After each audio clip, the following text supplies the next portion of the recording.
Ayan nga po mga kabogs, at tunay nga po ang akala mo naman hindi nagpangipangita magkakapatid. At tunay na talaga naman po ang kapatid kong ito ay ngayon lang po ulit dumating galing Canada. Dahil nga po, 9 na taon po siyang hindi nakakauwi, ngayon lang po ulit siya nakauwi mga kabogs. Kaya naman napakasaya po namin magkakapatid dahil nagpangipangita po kami dito.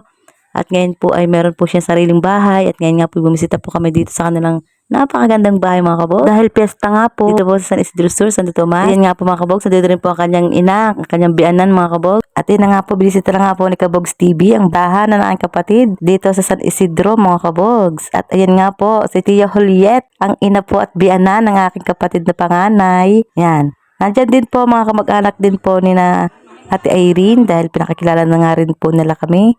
Dahil nagdatingan nga rin po dito mga kabogs. At ayan po ang kapatid kong galing Canada mga kabogs, si Kuya Lito. Talaga mga akala mo'y Arabong-Arabo at namumula ang pisngi. Talaga namang tawag naman ang hindi makita ng 9 na taon. Talaga naman siguradong ang asawa nito ay talaga naman si Tairit itong tuwarang dumating na uli kanyang darling. Alam na.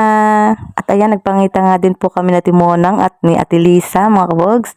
Shout out po sa kanilang dalawa. Sila po ay nakarating din po dito sa bahay ni Kuya mga kabogs. At ayan, nandiyan din po ang ama ni Irene, ang biyanan po ni Kuya mga kabogs. Si Tio Miguel, siya po ang biyanan ng aking kapatid na panganay mga kabog. At nandiyan din po ang komedyanteng pinsan. Diyos ko po, shout out po kay Realin Osorio. Talaga namang komedyante ang pinsan kong aray. Talaga naman. At ayan, dumating na rin po dyan ang aking tiyahin, si Tia Emelda. Shout out din po kay Tia Emelda Malabuyok. Tiyahin ko po mga kabogs, kapatid po ni tatay. Ayan din po ang aming tiyo, si Tio Sergio.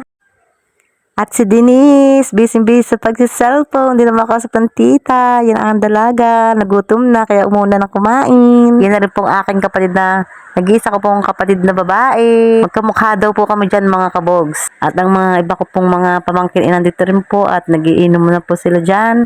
At nagkakasiyahan po at nanganganta na po sa video kay mga kabogs. Habang paparating pa po ang mga bisita. At yan na nga po si Kuya, nahagip na naman po ng video ko. Talaga namang lasing na eh. Tunay na bumawi ata sa alak. Sa tagal ka namang di nakaka-uwi. Di rin bumawi ng pag-inom. 9 taong ka naman. Diyos ko po mga kabog. At dahil ginabi na nga po kami sa bahay na kuya, dumiretso na rin po kami dito sa bahay ng aming tiya mga kabogs. Ang aming nanay si Nena, tiya ninang na rin po ang tawag po namin. Kaya bumisita na rin po kami dahil nga po binyag po ng anak ni Divine Grace na si Maria Sophia Nicole. First christening po niya mga kabog. Saka naman po kasi magtampo. Kaya naman binisita na rin po namin ang kanyang anak. Shoutout nga po pala kay Jamie Malabuyok. Ang aming pinsan na napakaganda. Talaga namang artista eh. Mamimiss tuloy namin kayo mga kabogs. Kaya naman maya pauwi na rin po kami. Kaya kami may dumaan muna dito. Kaya kung hindi ka po nakaka-subscribe sa aking YouTube channel, click mo lang po ang Kabogs TV. Then subscribe. And i-click mo na rin po ang notification bell para updated po kayo sa ilalabas kong panibagong video. Thank you mga kabogs!